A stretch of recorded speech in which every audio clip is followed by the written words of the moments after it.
Good morning, Chaverim. We're on Likoutei Moharan Zayin. We are in Tinyana. We are in Ot Yud Aleph. We are in the second column. And a recap of what we said in one sentence. The tzaddik Moshe Rabbeinu had pity on Am Yisrael.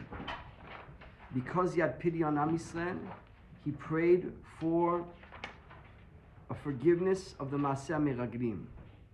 The spies that came into Eretz Yisrael and spoke bad against Eretz Yisrael was eventually that was on Tisha B'Av, and you have to hear the last class. You must hear it.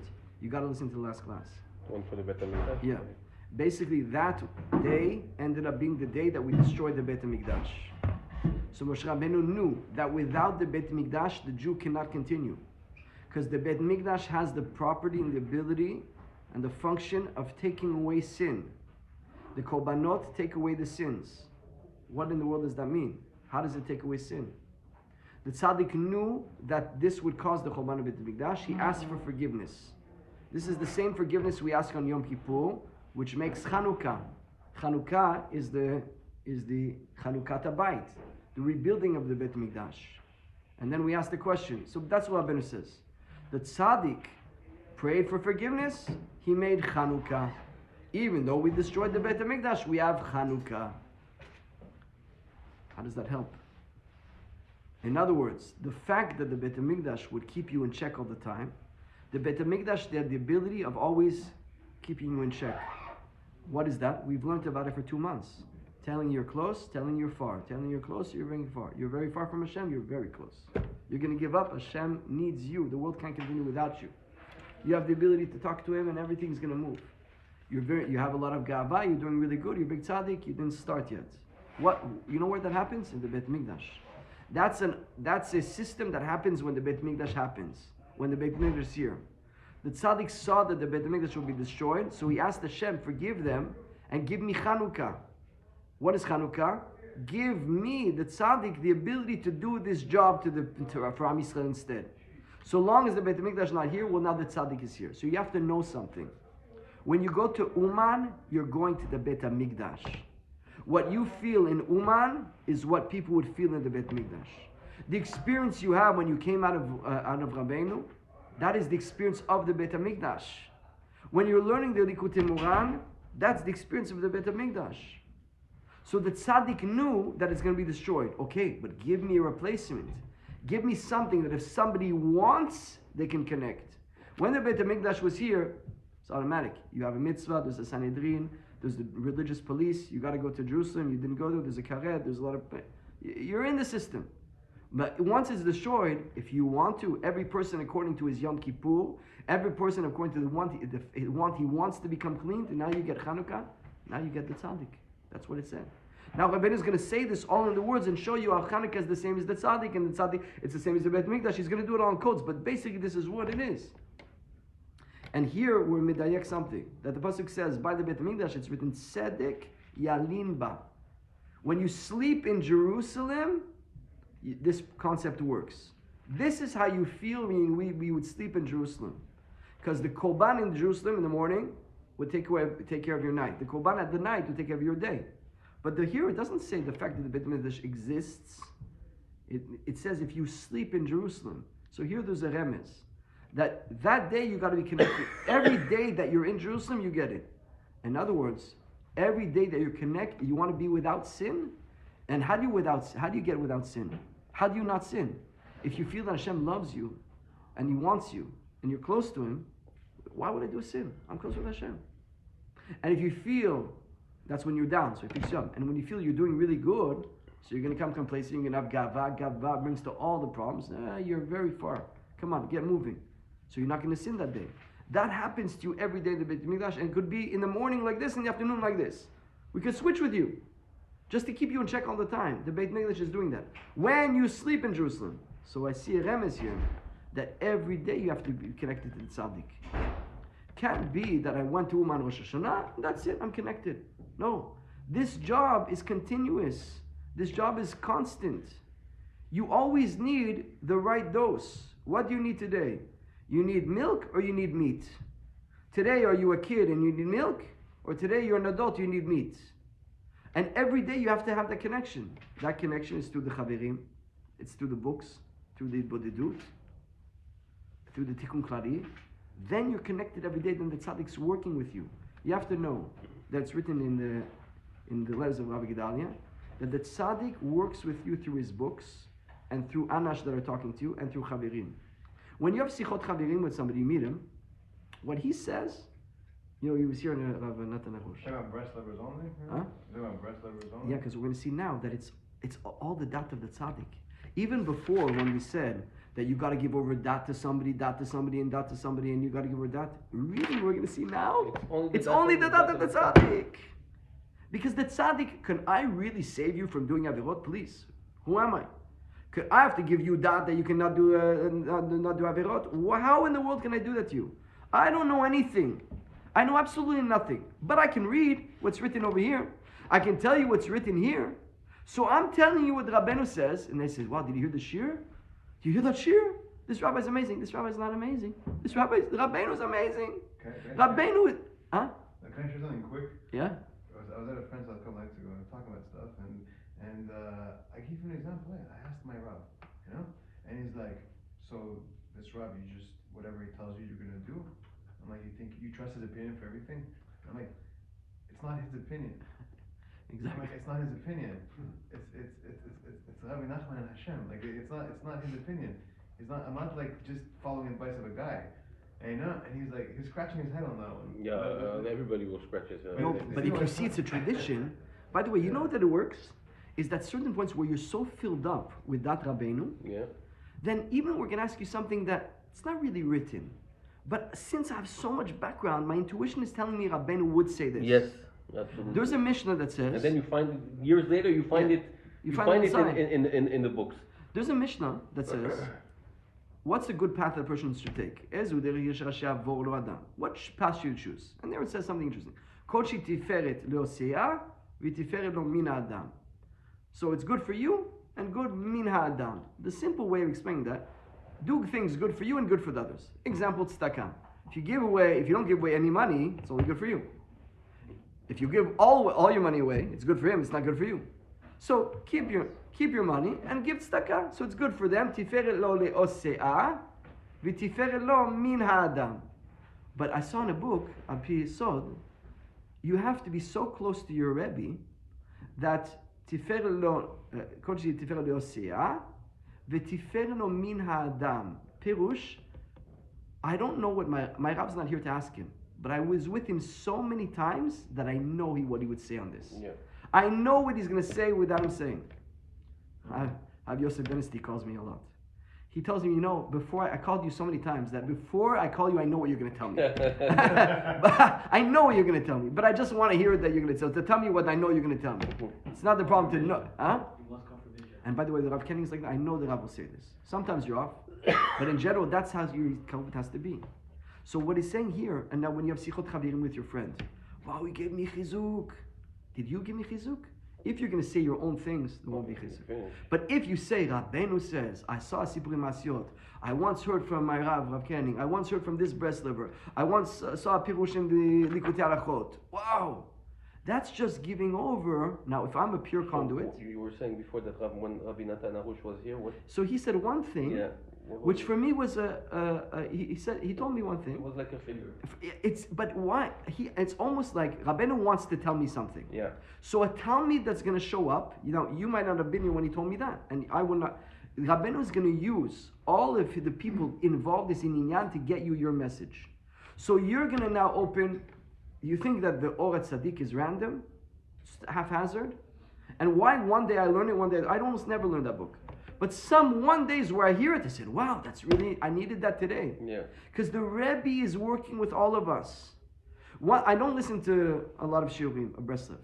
But pitom, I was in a car in Florida, and the guy was putting on a shiur of a Breslev, I never heard him, and that thing was something I needed that day. Mm-hmm. You're going to see even Rav Gedalia says, when you have a seder, okay?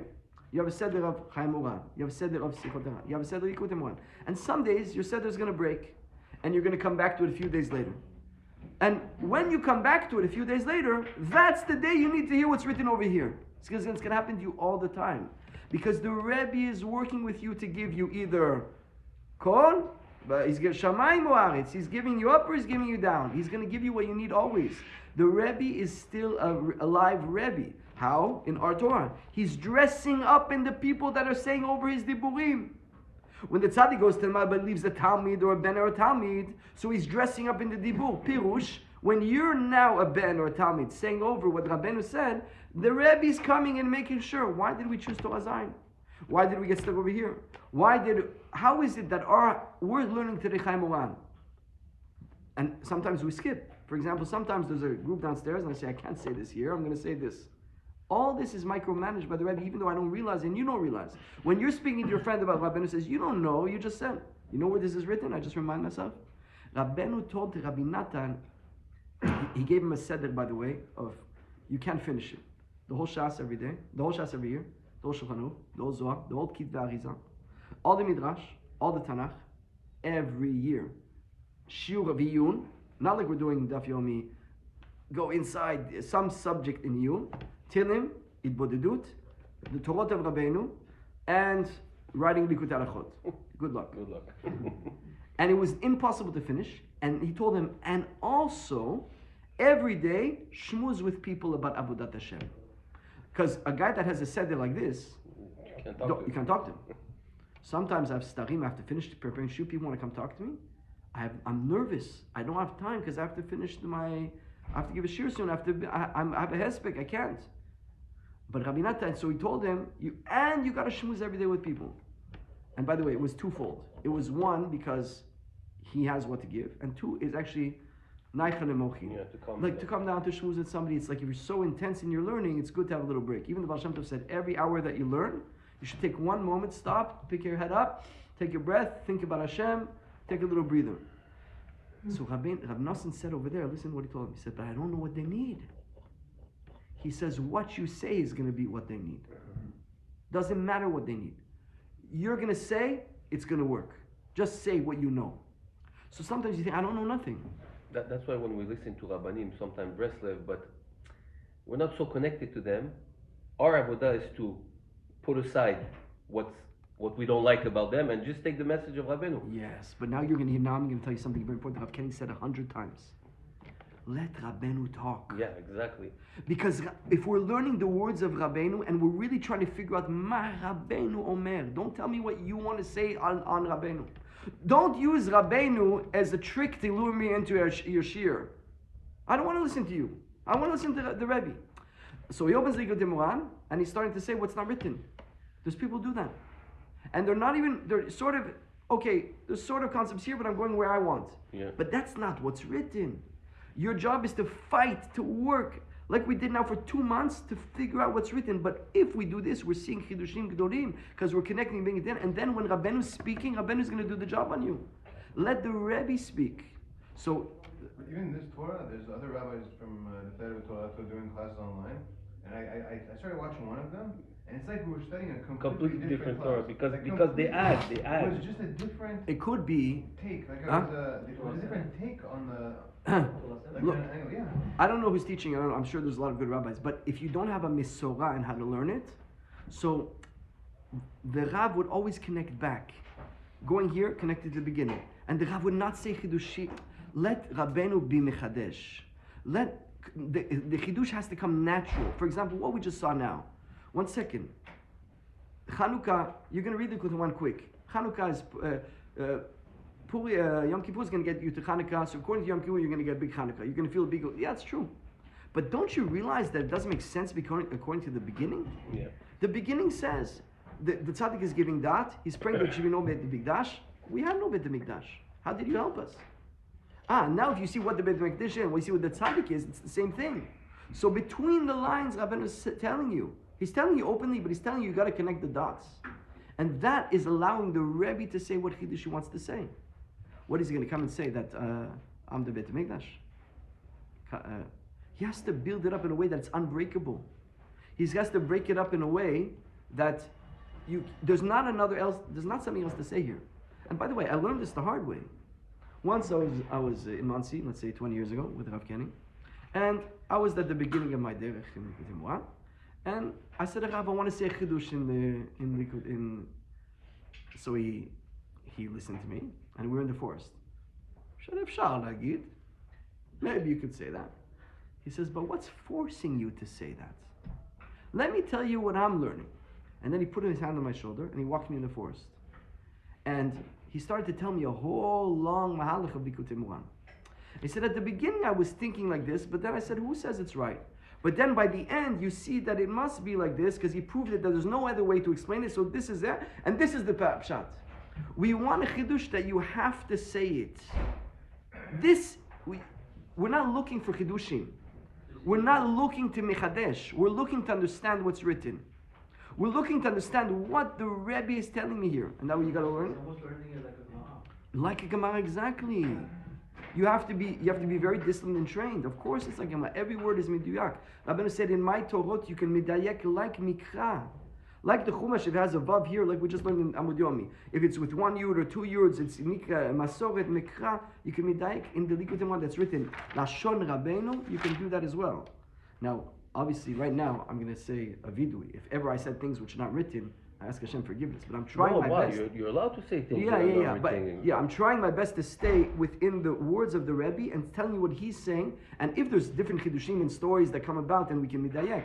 And by the way, Rabbeinu said in another place, just to give a kaf zchut, okay? Rabbeinu says you can twist my words the way you want, so long as you don't go out of the halacha. So if you're going to start taking Likoutei Moharan and start making up hashkafot and halachot that are wrong, they're completely wrong. You don't need to, it's not, en rabba olam. So even if you smoke a cigarette on Shabbos, it's not a big deal. Because en rabba olam, right? That you can't do that. You just went out of the geder of halacha. You can't move from the halacha whatsoever. But at least what we're saying, at least what's coming out of this Torah now, is that the Rebbe is alive. He's dressing up in his Talmidim. He's dressing up in his students. Especially the students that are ne'emanim to what he's saying. If you sang over the message of the Rebbe, which Rabbi Natan was, Rabbi Natan's whole mahut, his claim to fame is that he didn't change anything. I'm not a Rebbe. I'm a Talmid. What does it mean? A Rebbe can make up and change, and he was big enough to do that. I'm staying ne'eman, fidel, trustworthy to the source. I'm giving over what Rabbeinu said. Even the way Rabbeinu said it, the nuances, the tone of voice. For example, Rabbeinu once said,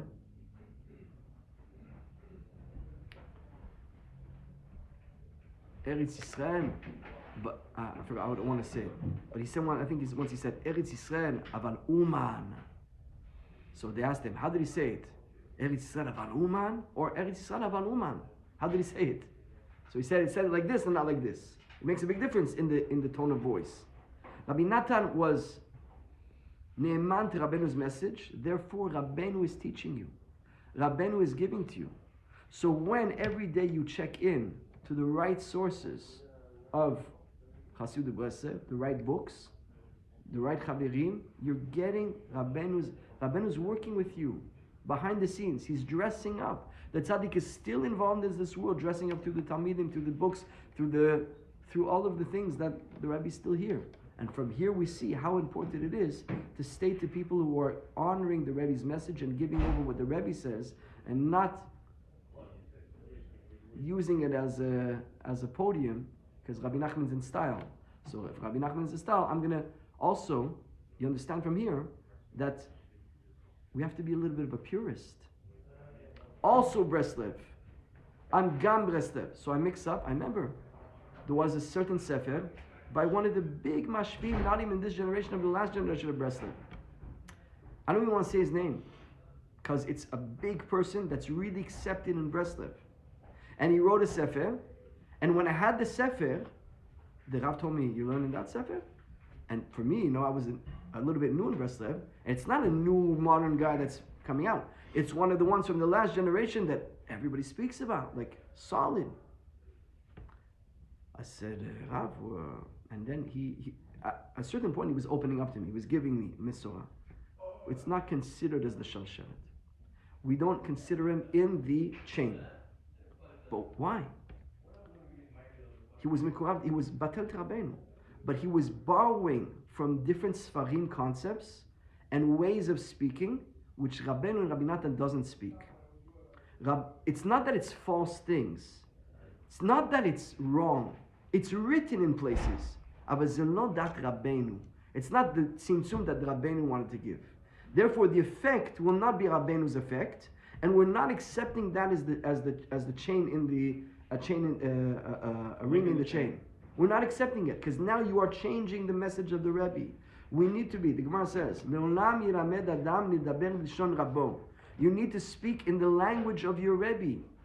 Meaning, how did the Rebbe give it over? If you deviate, it's not Rabbeinu anymore. And you're using Rabbeinu, and people think they're getting Rabbeinu, but you're adding a lot of extra things Rabbeinu didn't say. There's another modern person today who has a lot of people listening to him. And the Rav told me, מה שהוא אומר אולי זה נכון, אבל זה לא, רבנו לא מדבר ככה. So you're selling yourself Breslev, but you're giving a different formula, a different drink. Now, if you're selling yourself that's one thing. Because I know what I'm not Breslev. I'm hearing from everybody. But if you want to do what Rabbeinu is saying over here, so make sure you don't twist the message of Rabbeinu even with different divrei tzadikim. And then you're letting the Rebbe work on you. By the way, so the Rav Kenny, my Rav, he was a purist. He was not mixing and matching. He was pure. He was respecting everybody. He was the most mechabed all the Rabbanim and tzadikim. The most. Never was there any zizum. But if we want to get what's written over here, to allow the Rebbe to work with you, we have to give over the Rebbe's message and not give over another message. Devuchim to you.